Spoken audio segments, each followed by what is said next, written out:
Da oggi è disponibile la prenotazione del vaccino anti-Covid per i soggetti estremamente vulnerabili sul sito delle Poste Italiane. Di concerto con la Regione Siciliana e attraverso i consueti canali messi a disposizione dell'azienda è operativa la prenotazione del vaccino per i soggetti estremamente vulnerabili, ossia le persone affette da condizioni di danno d'organo preesistente o che in ragione di una compromissione della risposta immunitaria hanno un rischio particolarmente elevato di sviluppare forme gravi o letali di Covid-19. Per soggetti estremamente vulnerabili si intendono in particolare i cittadini appartenenti a codici di esenzioni specifici, ovvero ad aree patologiche individuate da appositi elenchi.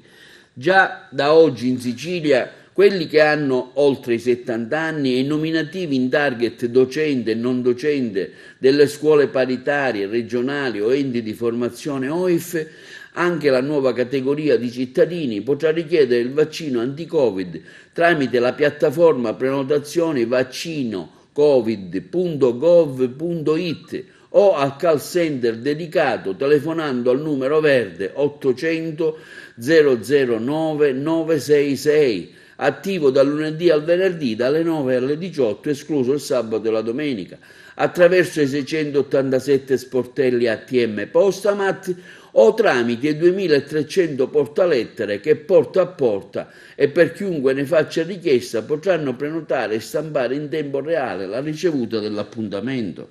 Per la prenotazione è sufficiente tenere a portata di mano il codice fiscale, la tessera sanitaria e un numero di cellulare utile e indispensabile per la conferma dell'appuntamento. Poste Italiane conferma che, come di consueto e come per gli altri target, le liste ricevute con i nominativi degli aventi diritto al vaccino anti-Covid